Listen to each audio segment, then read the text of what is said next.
That's what the lab, itu saudaraku laboratorium itu menemukan. Ada bagian otak kita yang bekerja, yang saudaraku kesenangan yang hedonistik karena ada reward. Kita orang tua di dunia ini, bapak yang tulis bapak yang jahat saja, tahu membela anak-anaknya, apalagi Bapa kita di surga, pasti dia akan membela kita. Dia menerbitkan matahari, menurunkan hujan kepada orang yang jahat sekalipun, karena dia Bapa yang penuh dengan kemurahan. Saudara-saudara, saya ingin sampaikan terus ya kepada saudara-saudara semua, untuk kita selalu belajar untuk menghormati firman Tuhan. Dan salah satu yang paling sederhana, yang paling kecil yang kita bisa lakukan adalah waktu firman Tuhan dibacakan, kita ikut membaca bersama-sama. Itu adalah satu yang paling minimal yang kita bisa lakukan untuk kita menghormati firman Tuhan. Dan kita percaya waktu firman Tuhan dibacakan, kita percaya itulah perkataan Allah yang tidak pernah kembali dengan sia-sia. Karena itu saya ajak kita semua, sering bawa Alkitab bahasa Indonesia, untuk kita membaca ayat-ayat firman Tuhan di Roma pasal 12 ayat yang ke-17 sampai dengan ayat yang ke-21. Demikian firman Tuhan. Janganlah membalas kejahatan dengan kejahatan. Lakukanlah apa yang baik bagi semua orang. Sedapat-dapatnya kalau hal itu bergantung padamu, hiduplah dalam perdamaian dengan semua orang. Saudara-saudaraku yang kekasih, janganlah kamu sendiri menuntut pembalasan, tapi berilah tempat kepada murka Allah. Sebab ada tertulis, pembalasan itu adalah hakku. Akulah yang akan menuntut pembalasan, firman Tuhan. Tetapi jika seterumu lapar, berilah dia makan. Jika ia haus, berilah dia minum. Dengan demikian, kamu menumpukan bara api di atas kepalanya.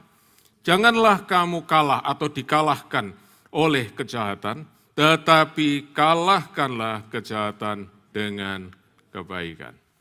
Saudara-saudara, kalau ada satu bagian dari firman Tuhan, yang ada satu kata yang diulang-ulang berkali-kali, saudaraku, yang berisi kata yang kurang enak didengar, yaitu kejahatan, ya ada di sini. Ya, saudaraku lihat ya, berkali-kali saudara-saudara ada di situ. Nah, kenapa demikian? Karena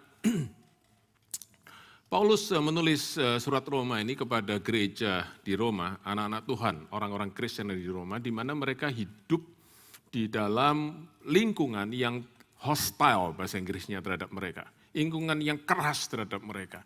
Lingkungan yang tidak suka dengan mereka, bahkan lingkungan yang mengintimidasi, bahkan menganiaya mereka. Jadi mereka hidup di dalam penderitaan. Mereka hidup di mana mereka mengalami kejahatan, evil di sekitar mereka. Dan itulah, saudaraku, kehidupan anak-anak Tuhan, orang-orang Kristen pada saat itu. Dan sampai hari ini, saudara kita tahu, ya banyak saudara-saudara kita di tempat-tempat lain, anak-anak Tuhan, saudara-saudara kita seiman yang mengalami penderitaan yang sama.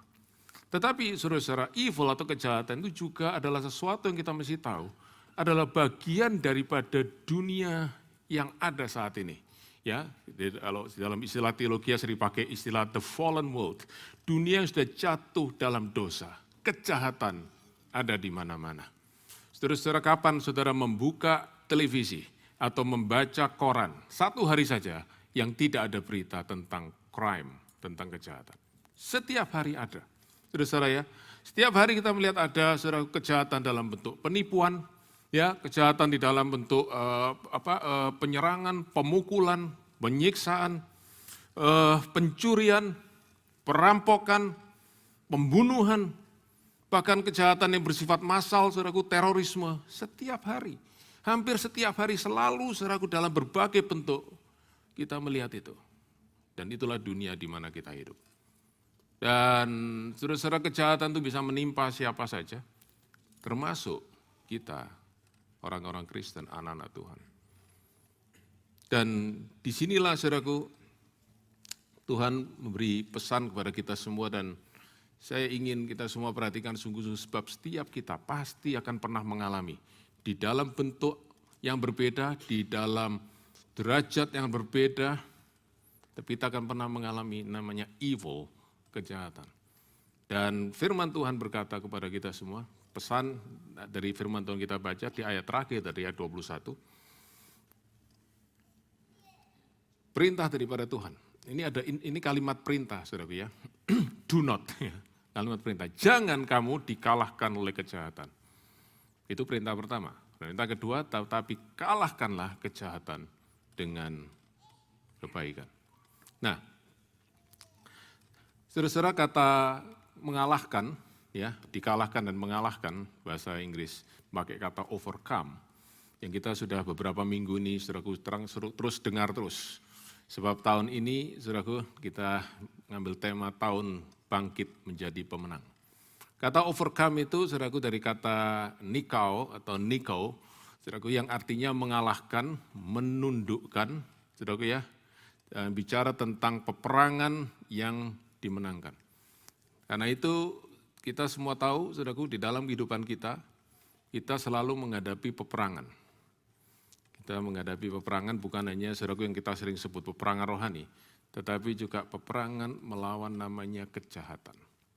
Nah, satu perspektif yang kita mesti punya, saudaraku, dari sini. Kalau kita baca ayat ini sungguh-sungguh, maka dikatakan, jangan kamu kalah oleh kejahatan. Tidak, jangan kamu kalah sama musuhmu, tapi kejahatan. Saudara-saudara, perspektif yang benar kita harus miliki, yaitu musuh kita adalah evil, bukan person. Kalau kita bicara tentang kejahatan, saudaraku, maka kita bicara kejahatan sebagai kata benda noun, tetapi yang kita ingat adalah orang yang melakukan. Tentu, saudaraku, kejahatan itu tidak bisa datang sendiri kepada kita. Kejahatan itu selalu memakai agent, ada agennya, ada instrumennya, alatnya. Dan seringkali, saudaraku, alatnya, dan bahkan selalu, saudaraku, alatnya adalah manusia, orang lain. Dan saudara-saudara, siapa orang lain itu? Bisa musuh kita, orang yang tidak suka dengan kita, tapi saudaraku, ada orang-orang yang dekat dengan kita. Kita bisa melakukan kejahatan kepada kita. Bahkan saudara seiman. Ya, saudaraku, 2 minggu yang lalu, 3 minggu yang lalu, saudara masih ingat ya, ternyata di gereja Tuhan itu terjadi peperangan, terjadi pertengkaran di antara anak-anak Tuhan. Dan ada evil di situ, ada kejahatan di situ. Dan disitulah firman Tuhan memberi kepada kita satu perintah, jangan engkau dikalahkan oleh kejahatan, tapi engkau harus mengalahkan kejahatan dengan kebaikan. Tuhan ingin kita menang dari evil, menang dari kejahatan. Nah, bagaimana saudaraku kita bisa mengalami dan menggenapi firman Tuhan ini? Kita mulai ada beberapa hal yang kita bisa pelajari dari firman Tuhan ini. Nomor 1, kita lihat di dalam ayat 17 dan 18. Di kalimat yang kedua dari ayat 17 dikatakan, lakukanlah apa yang baik bagi semua orang. Bahasa Inggrisnya, to do what is right in the eyes of everyone. Artinya, saudaraku, kita harus melakukan perbuatan baik yang nyata di depan orang. Ya, kata in the eyes of everyone bukan berarti kita membuat show, ya, membuat pertunjukan, tidak. Tetapi sesuatu yang nyata, sesuatu yang real, gitu ya. Kita bukan cuma hanya ngomong, Tuhan berkati ya bro ya, itu kata seringkali jadi kata-kata klise. Tetapi saudaraku, Tuhan berkata, mari lakukan sungguh-sungguh kebaikan depan orang. Ya, dan saya ingat, saudaraku, kalau kita ingat kalimat ini, kita ingat pesan daripada Tuhan Yesus waktu dia menyampaikan khotbah di bukit di Matius pasal yang ke-5. Ya, dia berkata, biarlah terangmu bercahaya di depan orang, supaya mereka melihat perbuatanmu yang baik. Mereka melihat, mereka tahu perbuatan baik kau lakukan dan mereka memuliakan Bapa di surga. Mereka melihat kebaikan Bapa di surga lewat kebaikan yang kau lakukan. Jadi saudara-saudara, itu yang pertama firman Tuhan katakan, di tengah-tengah dunia yang jahat di sekitar kita, mari kita lakukan kebaikan. Di tengah-tengah dunia yang jadi gelap karena kejahatan, mari kita bawa terang dengan melakukan kebaikan. Kita tidak perlu ikut jadi gelap. Ya, saudara, karena itu saya senang. Hari ini gereja kita, saudaraku, adalah gereja yang terang, ya, saudaraku, tidak gelap. Oke. Nah, saudara-saudara, kita jangan ikut-ikut di dalam kegelapan. Kita justru melakukan, kita bawa terang dan terang itu adalah perbuatan baik yang memberkati kehidupan orang lain. Perbuatan yang membuat orang lain bisa mengalami kasih Tuhan ya, lewat kehidupan kita. Nah, kemudian kalimat kedua, ayat 18, dikatakan begini, sedapat-dapatnya bila hal itu bergantung padamu. Bahasa Inggrisnya pakai kata, if it's possible, bila memungkinkan. Dan bila itu tergantung padamu, oke? Hiduplah dengan damai dengan semua orang. Saudaraku, bagaimana kita bisa hidup damai dengan semua orang? Tuhan tidak menghendaki kita hidup dalam permusuhan. Tuhan ingin kita hidup damai dengan semua orang, bukan hanya dengan saudara seiman, tapi dengan semua orang. Caranya gimana, saudaraku? Dengan melakukan yang pertama tadi, yaitu apa? Melakukan perbuatan baik. Perbuatan baik akan membawa, saudaraku, perdamaian. Evil will bring war, evil will bring hurt, but the good works will bring peace. Dan itu yang Tuhan ingin sampaikan kepada kita. Dan sekali lagi, saudaraku, itu benar-benar mengkonfirm apa yang Tuhan Yesus katakan di dalam khotbah di bukit. Yaitu apa? Berbahagialah mereka yang membawa damai, karena mereka akan disebut anak-anak Allah. Anak-anak Allah yang membawa damai. Bukan membawa, justru menimbulkan pertengkaran. Dengan menggosip kiri kanan, saudaraku. Orang yang tadinya hidup damai, sekarang jadi musuh, saudaraku. Karena gosip yang disampaikan. Saudaraku, Tuhan berkata, bukan begitu anak-anak Allah. Anak-anak Allah membawa damai. Anak-anak Allah justru membawa rekonsiliasi. Ya, nah, tetapi saudaraku, ada dua catatan yang saya ingin sampaikan di ayat yang 18 ini. If it's possible, if it's depend on you. Nomor satu adalah itu bergantung, artinya begini, sejauh yang kita bisa lakukan. Artinya, saudara-saudara, adalah tanggung jawab kita untuk membawa perdamaian. Oke? Tetapi yang kedua adalah kalimat awalnya berkata, if it's possible. Artinya, tidak selalu memungkinkan. Sometimes it is impossible to bring peace. Mengapa, saudaraku? Peace, kedamaian itu tidak bisa dikerjakan hanya oleh satu orang.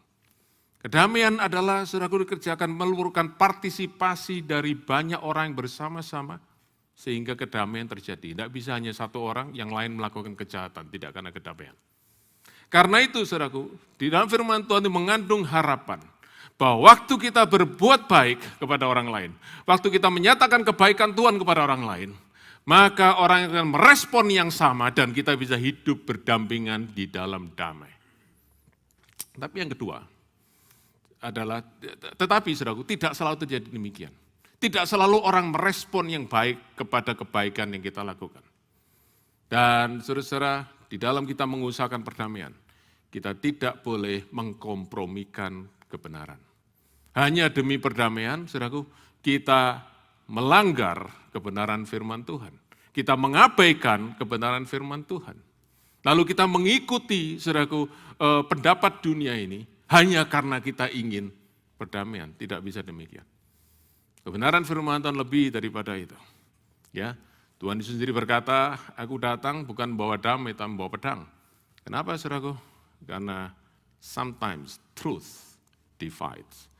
Kadang-kadang, saudaraku, kebenaran itu membawa pemisahan.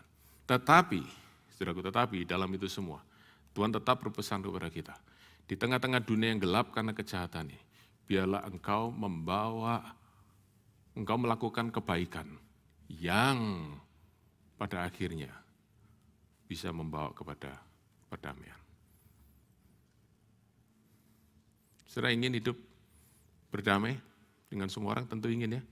Gimana kita lakukan? Mari lakukan yang baik kepada orang lain. Nah, tetapi Tuhan sudah tahu, saudaraku, bahwa tidak, seperti saya katakan, tidak selalu kebaikan kita akan diresponi dengan kebaikan. Kebaikan kita bisa diresponi dengan kejahatan. Lalu bagaimana kita meresponi kejahatan yang datang di dalam diri kita? Bagaimana kita meresponi kejahatan yang dilakukan oleh orang lain di dalam diri kita? Tuhan memberikan perintah dan prinsip yang sangat jelas yang saya ingin kita sama-sama pelajari dan renungkan siang hari ini. Yang pertama, kita lihat ayat 17 dan 19. Paulus memberikan dua kalimat yang berbeda dengan message yang sama. Lihat Alkitab saudara, ayat 17 kalimat pertama berkata, janganlah membalas kejahatan dengan kejahatan. Ayat 19 dia ulangi, saudara-saudaraku yang kekasih, jangan kamu sendiri menuntut pembalasan. Berarti saudaraku, menuntut pembalasan adalah sama dengan membalas kejahatan dengan kejahatan. Kita ingin saudaraku get even. Kita tidak mau kalah. Minimal draw. Oke, ya saudaraku, minimal seri. Oke, kamu rugikan saya begini, saya rugikan kamu begitu. Tetapi seringkali kita tidak puas dengan seri, saudaraku. Kita ingin membalas kejahatan beserta bunganya sekali. Kita kasih interest sekali ya. Dan interestnya saudaraku enggak tanggung-tanggung, 200% kalau perlu. Oke? Dan saudara-saudara, firman Tuhan ini berikan kepada kita. Kenapa? Saya selalu katakan begini. Kalau firman Tuhan memberi kepada kita perintah, jangan lakukan ini. Itu karena pasti Tuhan tahu hati kita punya kecenderungan. Hati kita punya kecenderungan melakukan itu. Karena itu, saudaraku ya, di firman Tuhan ini kan tidak ada perintah begini. Jangan pernah mencium ular. Pernah? Ada yang tahu? Tidak pernah. Kenapa? Kita tidak akan mau lakukan itu. Jadi nggak perlu dilarang, kita sudah tahu, saudaraku. Tetapi kalau firman Tuhan berkata, jangan membalas kejahatan-kejahatan. Tuhan tahu kita punya naluri melakukan itu. Oke? Nah, ada sebuah majalah yang saya temukan, saudaraku. Majalahnya berjudul Observer, dan di dalamnya ada sebuah tulisan yang dalam bahasa Inggris judulnya Revenge Best Served Cold. Jadi kalau revenge itu seperti minuman, harus disajikan dingin, ya, dingin, ya, dengan hati yang dingin gitu. Dan ada satu pertanyaan di situ, apakah memang revenge itu sweet? Ya, sering dengar istilah sweet revenge, pembalasan yang manis. Saudara-saudara, apa artinya pembalasan yang manis? Begini, di dalam majalah ini, saudaraku, ada sebuah artikel. Dan di situ disampaikan penelitian yang dilakukan di Swiss, ya, awal tahun 2000, sekitar 2004, ya, yang dipublish di jurnal Scientific Journal. Di dalam penelitian itu ada hasil satu eksperimen di laboratorium perilaku, behavior lab di Swiss. Orang-orang dipanggil, saudaraku ya, orang-orang yang mau partisipasi, ya, volunteer untuk eksperimen itu. Dipanggil dan kayaknya kemungkinan mereka diseleksi, yaitu orang-orang yang baru saja mengalami hurt. Mereka, saudaraku, yang baru ditipu temannya, mereka baru disakiti temannya gitu ya, dikumpulkan, saudaraku. Lalu mereka dipasang alat sensory brain, ya, di kepalanya, saudaraku, untuk menyensor, saudaraku, aktivitas daripada otak mereka. Ini, saudaraku, behavioral lab ini bagian dari neuroscience.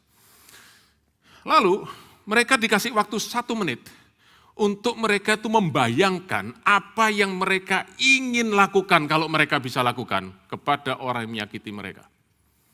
Jadi kamu diapain? Oke, kamu dipukul, kamu difitnah. Kira-kira apa yang kamu ingin lakukan? Coba bayangkan ya, buat satu imajinasi apa yang kamu akan lakukan kepada orang itu. Dan saudaraku, sementara mereka melakukan itu, sensornya mulai jalan dan dilihat, saudaraku, diagramnya dari aktivitas otak mereka. Hasilnya apa? Hasilnya adalah ada satu bagian otak, saudara, yang terlihat begitu aktif waktu, saudaraku, lewat 1 menit itu. Dan bagian itu, saudaraku, saya kesulitan menyebut namanya karena saya bukan neuroscientist. Okay. Daripada salah nyebut. Okay. Nah, saudara, tapi ada satu bagian otak itu yang bekerja begitu aktif. Dan bagian otak itu adalah bagian otak yang aktif waktu orang itu merasakan kepuasan, satisfaction, atau kesenangan, pleasure, dari sebuah reward. Jadi waktu orang itu dapat reward, merasakan dia dapat sesuatu yang dia inginkan begitu ya, maka bagian otak itu bekerja. Dan dari situ disimpulkan, saudaraku, bahwa ternyata membayangkan revenge, membayangkan balasan, itu ternyata membawa satisfaction. Merasa orang itu dapat reward, membawa kepuasan, mendapatkan kesenangan. Dan dari situ, saudaraku, saintis berkata itu sebabnya kita mengerti kenapa orang berkata revenge is sweet. Saudara pernahkah ngalami seperti ini? Saudara nyetir mobil, lagi dengarkan lagu-lagu pujian, penyembahan, enak begitu. Tiba-tiba dari belakang saudaraku terdengar bunyi klakson mobil. Bukan hanya itu. Mobil di belakang yang habis kasih klakson yang mengagetkan itu, saudara kaget. Jajarin saudara, jendela dibuka, dan keluarlah beberapa wajah dari jendela itu. Gitu. Setelah itu jalan, potong depan saudara. Ada yang pernah? Oke. Saya ingin tahu, apa yang saudara rasakan pada saat itu? Bagaimana, saya ingin tanya, bagaimana seandainya beberapa menit setelah itu, saudara melihat mobil itu berhenti di pinggir jalan, dan asap keluar dari mesinnya. Saudara ketawa semua, because it's so sweet. Ya? Betul ya? It's very sweet. Oh, it's so rewarding. Atau berhenti di pinggir jalan, di belakangnya ada mobil polisi dengan lampunya klip. Lega, betul ya? Ada kebahagiaan tidak terkatakan. You know that? That's what the lab, itu saudaraku laboratorium itu menemukan. Ada bagian otak kita yang bekerja, yang saudaraku kesenangan yang hedonistik karena ada reward. Dan Tuhan tahu, itulah sifat dosa dari kedagingan kita. Dan Tuhan berkata, you must not live by your flesh. You must live by my spirit. Engkau tidak hidup dengan daging, engkau hidup dengan menurut rohku, kata Tuhan. Ya, itu sebabnya Tuhan berkata, don't do that. Nah tetapi saudaraku, Tuhan itu bukan hanya Tuhan yang berkata, pokoknya jangan lakukan. Dia memberikan alasan. Alasannya apa? Di dalam ayat yang ke-18, ayat 19 maaf, kalau saya lihat Alkitab saudara, berkata gini, saudara-saudaraku janganlah engkau menuntut pembalasan. Tetapi berilah tempat kepada murka Allah, sebab ada tertulis, pembalasan adalah hakku. Aku yang akan menuntut pembalasan. Saudara-saudara, ada dua hal yang Tuhan ingin katakan kepada kita. Nomor satu, Allah kita adalah Allah yang tidak bisa membiarkan kejahatan. Saudara, Allah kita tidak tutup mata kepada kejahatan. Kitab Nahum, salah satu nabi, saudaraku Nahum, saya berkata, matamu terlalu suci melihat kejahatan. Our God is a holy God, He cannot see evil. Dia tidak akan pernah approve evil. Karena itu, dia akan membalas kejahatan. Dia akan menuntut pembalasan. Sebab dia tidak bisa melihat kejahatan karena dia Allah yang kudus, dan yang kedua, dia adalah Allah yang adil. Dia akan menuntut pembalasan. Nah, di sini, saudaraku, Tuhan ingin berkata kepada kita, karena aku Allah yang adil, akulah yang bisa menuntut pembalasan. Karena itu serahkan keadilan kepadaku. Itu yang Tuhan minta daripada kita. Jangan tuntut sendiri keadilan, tetapi serahkan urusan keadilan itu kepadaku. Kenapa, saudaraku? Karena Tuhan tahu, kita ini, hati kita sudah tercemar oleh dosa. Dan waktu hati kita tercemar oleh dosa, maka kita tidak bisa lagi berlaku adil. Sehingga seringkali waktu kita menuntut pembalasan yang kita lakukan bukan pembalasan berdasarkan keadilan, tapi pembalasan berdasarkan kebencian, kemarahan, emosi, bahkan hawa nafsu. It's not just punishment. It is unjust, it's a lustful punishment. Dan Tuhan tidak ingin kita lakukan itu. Bukan Tuhan tidak ingin kita membalas, saudaraku. Tapi Tuhan tahu kita tidak punya kemampuan untuk bisa melakukan pembalasan dengan adil. Karena Tuhan berkata, serahkan kepadaku. Itu hakku, sebab aku satu-satunya hakim yang adil. Saudara, ini satu yang tidak mudah untuk kita lakukan. Sebab kalau saudara mengalami kejahatan daripada orang lain, saudara berkata, aku yang disakiti, aku yang punya hak menuntut balas, betul? Tapi Tuhan berkata, no. Kamu yang disakiti, tapi hak membalas tetap aku punya, bukan kamu punya. Saudara mau percaya kepada firman Tuhan? Saudara mau percayakan hidupmu kepada Tuhan? Termasuk percayakan keadilan atas hidup saudara kepada Tuhan. Bukan hanya masa depan saudara, bukan hanya kebutuhan saudara, keadilan. Waktu kita dijahatin, waktu kita dirugikan, kita belajar untuk percayakan itu kepada Tuhan sebab Dia hakim yang adil. Sekali lagi saudaraku, karena kita tidak pernah tahu bagaimana menuntut pembalasan yang adil. Kembali cerita tadi, saudara di take over sama mobil yang jahat tadi, bukan mobil yang jahat, orangnya yang jahat. Berapa banyak saudara setelah mobil di depan, berapa banyak saudara yang ingin balas? Oke, ada berapa? Bagaimana saudara ingin membalas? Apakah saudara ingin membalas begini? Saudara akan take over balik, saudara akan lakukan yang sama. Berapa banyak saudara lakukan itu? Sedikit. Berapa banyak yang saudara ingin, kalau bisa, seandainya, dari mobil saudara bagian depan tuh, bisa keluar 2 pengungkit. Terus saudara bisa angkat mobil itu, taruh di atas pohon. Siapa yang ingin begitu? It's better, it's much sweeter. Itulah saudaraku, hati kita. Kita selalu ingin membalas itu bukan saudaraku, bukan bicara keadilan, tapi bicara pemuasan nafsu marah kita, nafsu kebencian kita. Karena Tuhan berkata, don't touch this, leave it with me. Saudara, kita harus tahu bahwa kalau kita melakukan pembalasan akan kejahatan oleh orang lain, kita sudah mengambil apa yang menjadi haknya Tuhan. Dan itu adalah dosa. Karena kita sudah mau jadi Tuhan. Dan itulah dosa yang pertama yang dilakukan oleh manusia. Percaya kepada bujukan iblis. Kalau kau makan buah pengetahuan bagi jahat, engkau tidak akan mati. Engkau akan jadi seperti Tuhan. Engkau akan jadi Tuhan.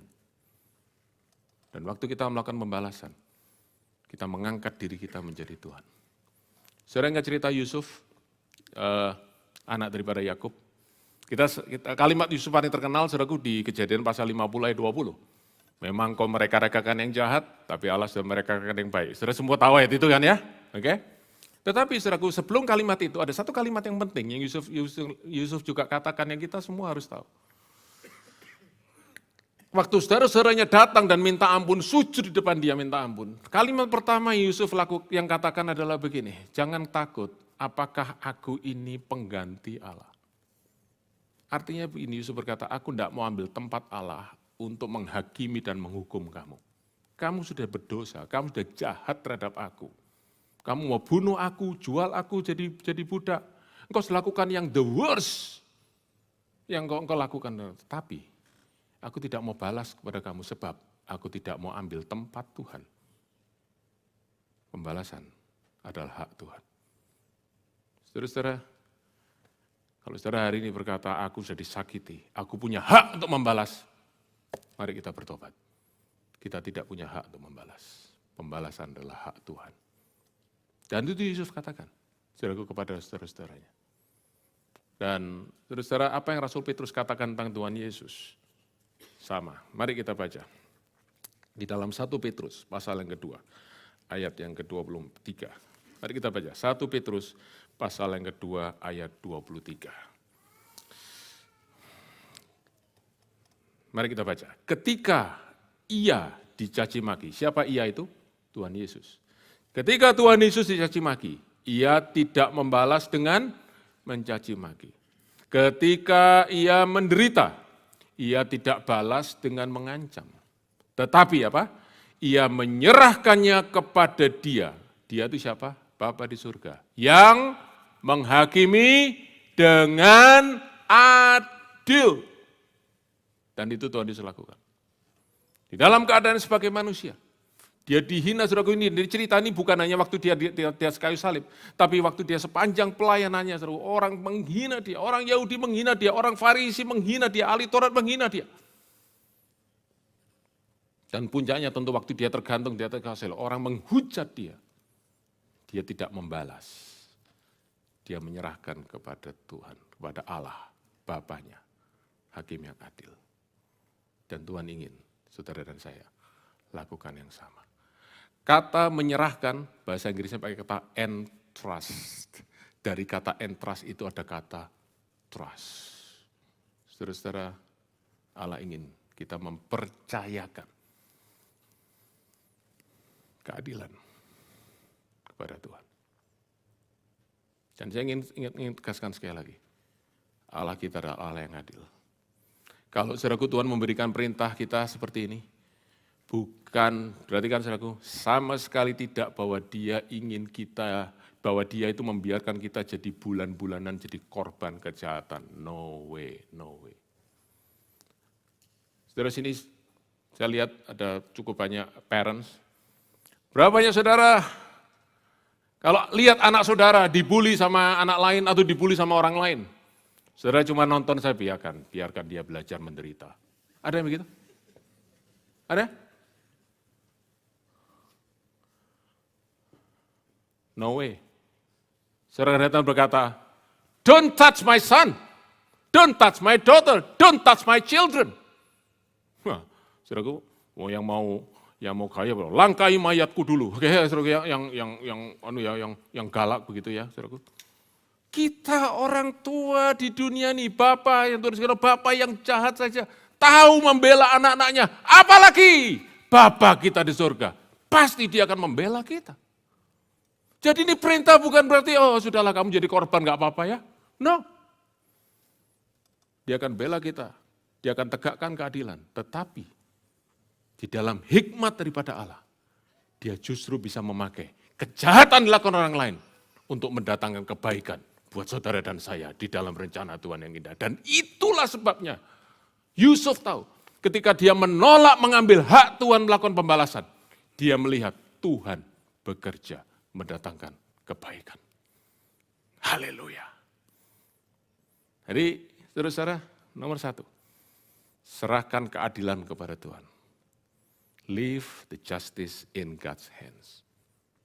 Tapi nomor 2, bukan hanya itu, saudaraku. Ada satu lagi perintah Tuhan, yaitu ayat yang ke-20. Tetapi jika seterumu lapar, berilah dia makan, jika dia haus, berilah dia minum. Bahasa Inggrisnya pakai kata tetapi, kalau dalam bahasa Indonesia yang terjemahkan dalam bahasa Inggris, on the contrary, sebenarnya lebih bagus pakai kata sebaliknya. Sebaliknya apa? Sebaliknya itu lawan, saudaraku ya, daripada 180 derajat. Apa sebaliknya itu? Membalas kejahatan dengan kejahatan. Jadi sebaliknya daripada engkau membalas kejahatan-kejahatan, kau justru melakukan yang baik. Bukan hanya engkau diem, bukan hanya engkau tidak melawan, tapi engkau justru aktif melakukan yang baik kepada orang yang menyakiti engkau. Wah, saudara-saudara, kita berkata Tuhan, aku tidak balas saja, sudah mendidih di hati. Apalagi suruh melakukan yang baik. Aku ditipu Tuhan. Aku tidak teror dia saja, itu sudah baik sekali buat aku. Sekarang aku mesti bawa makanan kesukaannya dia ke rumahnya. Ampun. How can it be? Tuhan berkata, that's what I want. Engkau bukan hanya tidak membalas, engkau justru melakukan kebaikan kepada dia. Dan saudara-saudara kalau saya baca Roma pasal 12 ini, atas sedikit ayat 14, saudara menemukan pesan yang sama. Berkatilah siapa yang menganiaya kamu.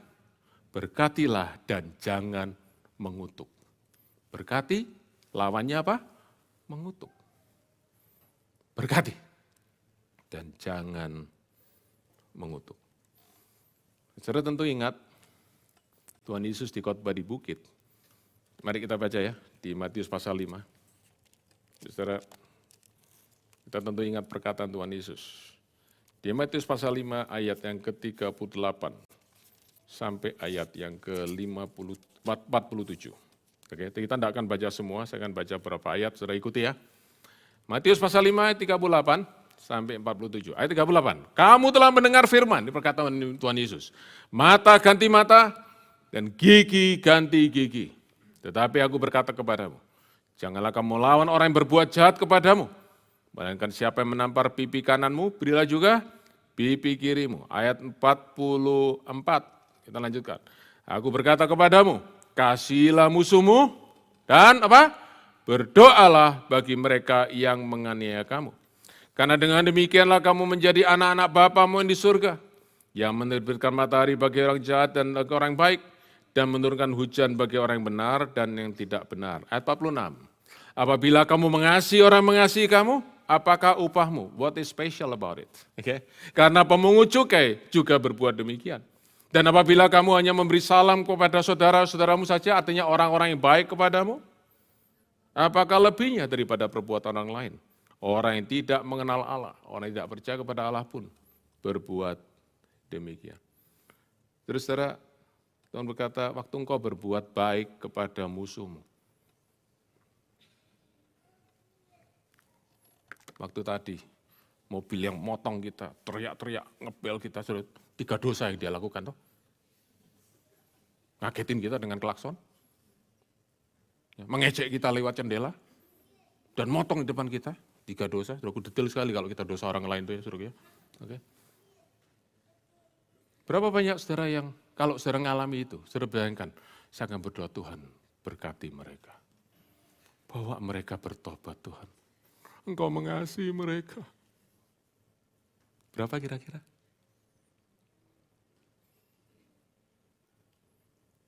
Misal berkata, menjelang Tuhan Yesus datang kembali, saya akan lakukan itu. Artinya masih lama, saudara. I know it's not easy. Tapi Tuhan berkata, waktu engkau melakukan ini, engkau menjadi anak-anak Bapamu di surga, artinya apa? Engkau menunjukkan siapa Bapamu. Engkau menunjukkan karakter Bapamu lewat perbuatanmu, yaitu ketika engkau mengasihi orang yang membenci engkau. Kalau engkau mengasihi orang yang mengasihi engkau, karakter Bapa tidak kelihatan. Apalagi kalau engkau membenci orang yang membenci engkau. Orang tidak bisa lihat siapa Bapa di surga, tapi waktu engkau mengasihi, bukan hanya mengampuni, tapi engkau berbuat baik kepada mereka yang berbuat jahat kepadamu. Karakter Bapa itu terlihat dalam dirimu. Dan Tuhan berkata begini, engkau tahu, the rule of the world, peraturan dunia ini. Kamu baik, ya aku baik.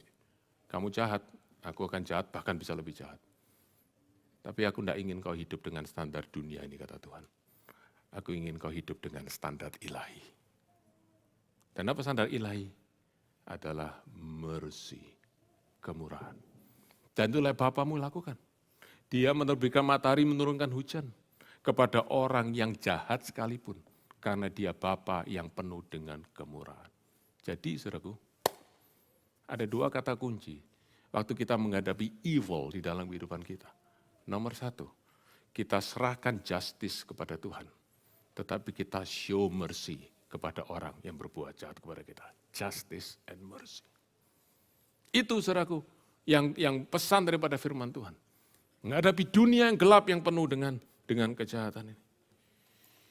Dan saudara-saudara, kita percaya kepada keadilan Allah. Waktu kita tidak melawan, kita tidak membalas musuh kita yang berbuat jahat kepada kita. Oke? We trust God's justice. But we show mercy. Kita menunjukkan kemurahan Allah waktu kita berbuat baik kepada orang yang menyakiti kita. Itu kehendak Tuhan buat kita. Dan kemudian saudaraku, Rasul Paulus berkata, waktu engkau memberi makan kepada musuhmu, engkau tidak membalas dia memberi makan musuhmu, itu ilustrasinya adalah engkau seperti meletakkan bara api di atas kepala musuhmu. Dan saudaraku, ini kalimat ini banyak sekali interpretasinya, macam-macam. Salah satunya adalah begini. Jadi saudara-saudara, kalau saudara mau balas musuhmu, jangan balas dengan kejahatan. Balas dengan kebaikan. Kasih dia sesuatu yang senang. Tapi saudara tahu, waktu saudara melakukan kebaikan itu, saudara sedang taruh bara api di atas kepalanya. Gosong dia. Saudara ingat film Home Alone. Waktu penjahat itu masuk rumah. Dan saudara yakin torch, ya, langsung saudaraku, menyala itu. Ya, bukan lidah api saudaraku, api beneran saudaraku. Nyala di situ. Saudaraku, apa itu yang dimaksud oleh Paulus? Meletakkan bara api di atas kepala orang lain? Tentu bukan, sebab itu berarti the spirit of revenge, retaliation, pay back evil with evil. Tetapi saudaraku, kalimat ini berarti apa? Kalimat ini menunjukkan bahwa waktu itu bara api itu bicara tentang kebutuhan yang paling mendasar, saudaraku, orang-orang di Timur Tengah, saudaraku, terutama pada waktu musim dingin. Jadi waktu kita taruh bara api di atas kepala musuh kita, itu artinya waktu dia lagi membutuhkan. Waktu dia kebutuhan yang paling dasar, orang kalau tidak punya api, saudaraku, dia bisa mati kedinginan. Kita justru kasih kebutuhan yang paling mendasar dan disitulah saudaraku, kita melakukan sesuatu kebaikan yang bisa menyentuh hati nuraninya.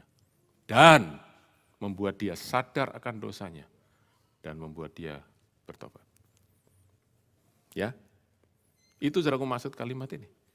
Tetapi kalimat ini saudaraku bicara tentang instruksi. Kalimat ini bukan janji. Artinya begini, Tuhan tidak berjanji. Kalau kita berbuat baik kepada orang yang berbuat jahat kepada kita, pasti dia nanti bertobat, saudaraku. Tidak ada janji seperti itu. Itu instruksi untuk kita. Hasilnya bukan urusan kita. Waduh, kan rugi saya, saudaraku. Nah ini kalau kita lakukan perintah Tuhan untung rugi, ya begini hasilnya. Tetapi kita tahu, saudaraku, bahwa kalau bicara tentang bara api di Perjanjian Lama, itu selalu bicara tentang murka dan penghakiman daripada Tuhan. Nah, jadi bara api ini bicara tentang kebaikan yang kita lakukan, tapi juga murka Tuhan. One or the other. Nah untuk itu, saudaraku, mari kita baca kitab Roma pasal yang kedua, ayat 4 dan 5. Saya ingin kita semua baca ayat firman Tuhan. Roma pasal 2 ayat 4 dan 5. Sudah? Semua baca ya? Oke, ayat 4 berkata gini. Maukah engkau menganggap sepi kekayaan kemurahannya, kesabarannya, dan kelapangan hatinya? Kalimat berikutnya, mari baca sama-sama. Tidakkah engkau tahu bahwa maksud kemurahan Allah ialah menuntun engkau kepada pertobatan. Jadi, saudaraku, waktu Allah itu menunjukkan kemurahannya kepada kita yang berdosa, tujuannya apa? Pertobatan. Dan waktu Allah menyuruh kita mengasihi musuh kita, berbuat baik kepada musuh kita, sebenarnya Allah sedang memakai kita untuk menjadi channel supaya musuh kita itu bertobat. Dan kalau dia bertobat, puji Tuhan. Saudara-saudara, pengorbanan kita tidak sia-sia. Oke? Ya, saudaraku, dia bertobat, saudaraku. Dia bertobat, saudaraku, dan itu sukacita yang besar. Yang saudara dan saya sebagai orang Kristen kita harus miliki. Tetapi, saya katakan sekali lagi, belum tentu dia bertobat. Dan kalau dia tidak bertobat, ayat 5 kita jadi lihat, ayat 5. Baca sama-sama. Tetapi, oleh kekerasan hatimu yang tidak mau bertobat, engkau menimbun murka atas dirimu sendiri, dan pada hari waktu mana murka dan hukuman Allah yang adil akan dinyatakan. Terus saudara, Tuhan cuma kasih perintah sama kita. Kasih musuhmu. Kalau dia bertobat, it's good. Dia bertobat, kamu jadi saudara, persoalan selesai. Dia tidak lagi nyakitin kamu kan? Dia bertobat. Tetapi, kalau dia tidak bertobat, dia sedang mengundang murka Allah atas dirinya. God wants our obedience. He doesn't want us to control the result. Dan kita lakukan itu dengan iman, percaya kepada Tuhan. Tuhan, aku mau tunjukkan mercy kepada orang-orang menyakiti aku, supaya mereka melihat mercy yang daripada Tuhan, yang menuntun mereka pada pertobatan. Itu yang aku mau. Tapi di atas semua itu, Engkau Allah, Hakim yang adil. Kita tidak akan menang kalah. Either way we will win. Karena kita ada di pihak Tuhan. Haleluya. Nah, penutup, ayat 21 kembali, saudaraku, Roma pasal 12. Janganlah engkau dikalahkan oleh kejahatan, tapi kalahkanlah kejahatan dengan kebaikan. Terus saudara, Tuhan ingin kita menang atas kejahatan, Tuhan tidak ingin kita kalah. Dan bagaimana kita bisa kalah dengan kejahatan? Kita kalah dengan kejahatan, waktu kita membalas kejahatan-kejahatan, itulah saat kita kalah. Kita mungkin rasa diri kita menang, mungkin kita berkata, aku puas, tapi sebenarnya kita kalah. Mengapa saudaraku? Ada 4 alasan yang saya ingin sampaikan pada saudara. 4 prinsip, kenapa waktu kita membalas kejahatan-kejahatan kita sebenarnya kalah. Oke, nomor 1. Waktu kita membalas kejahatan-kejahatan, kita sedang mengizinkan kejahatan itu menguasai hati kita, mengatur perilaku kita, mengatur emosi dan action kita, dan kita kehilangan self-control. Saudara, tadi penelitian di laboratorium di Swiss itu,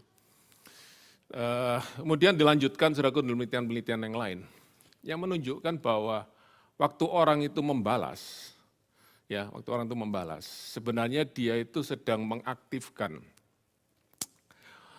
bagian otaknya yang menginginkan, bagian otaknya yang hedonistik. Saudara tahu hedonistik ya, selalu mencari kepuasan dan kesenangan. Dan begitu saudaraku itu diaktifkan bagian itu, sampai mengalahkan bagian otak yang lain yang mengatur namanya self-regulatory atau self-control. Jadi saudaraku, self-controlnya hilang, self-controlnya kalah. Digantikan dengan nafsu untuk mencari kesenangan dan kesenangan lewat pembalasan. Dan penelitian itu berkata, kalau kita orang terus hidup dengan seperti ini, maka bagian otak yang self-control itu akan makin lemah, sampai dia benar-benar tidak punya self-control. Amsal mengatakan apa? Orang yang tidak bisa menguasai dirinya adalah seperti kota yang tidak punya tembok pelindung. Kapan saja musuh mau datang menyerang, habis. Oke? Kita kalah. Kita pikir kita menang, tapi kita kalah karena saudaraku, hidup kita akan dikendalikan oleh orang-orang lain yang ada di sekitar kita, situasi yang ada di sekitar kita. Yang kedua, kalau kita membalas kejahatan-kejahatan, maka kejahatan itu menguasai hati kita dan tidak akan pernah memberikan kepada kita damai sejahtera, peace, tapi akan memberikan kepada kita luka hati, hurt, kebencian, bitterness, kepahitan, dan pikiran-pikiran jahat itu akan menguasai hati kita. Kita menimbun evil thought di dalam diri kita. Dan lagi-lagi kita kalah.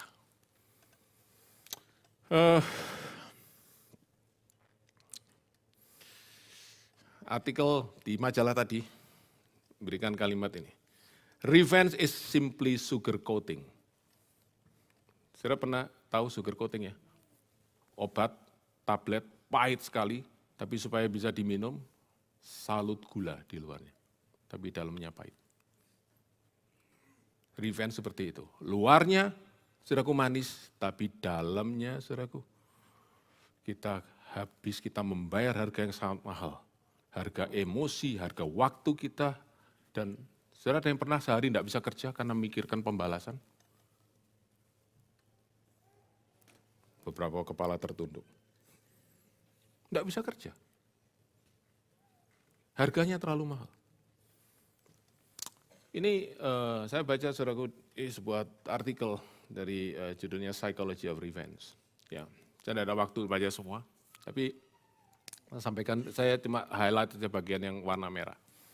Kita ini semua berkata bahwa, kita semua berpikir bahwa kalau kita membalas itu memberi kelegaan, tapi sebenarnya enggak. Karena itu hanya memberikan kelegaan sesaat, tetapi setelah itu rasa sakit itu terus akan berkepanjangan, prolong the unpleasantness. Dan waktu kita berpikir kita menghukum orang lain, sebenarnya kita sedang menghukum diri kita sendiri, dan pembalasan tidak akan pernah menyembuhkan luka hati kita. Karena itu ada pepatah kuno berkata begini, orang yang lagi mau berpikir mau balas orang lain, harus siap-siap gali 2 lubang kubur. Satu buat musuhnya, satu buat dirinya sendiri. Ya, we lose. Yang ketiga, waktu kita membalas kejahatan-kejahatan, saudara, kita sedang melakukan kejahatan dan kita menjadi jahat. Kita sendiri menjadi jahat. Friedrich Nietzsche, seorang yang terkenal dengan kalimatnya God is dead. Ya. Dia berkata kita harus buang konsep tentang Allah itu. Allah itu enggak ada. Supaya kita bisa hidup merdeka. Tapi dia memberikan satu kalimat yang benar. Dia berkata gini, he who fights monsters should be careful lest he thereby become a monster. Orang yang sedang berperang melawan monster, hati-hati, jangan sampai dia sendiri jadi monster. Ya. Waktu kita membalas kejahatan-kejahatan, kita menjadikan diri kita jahat.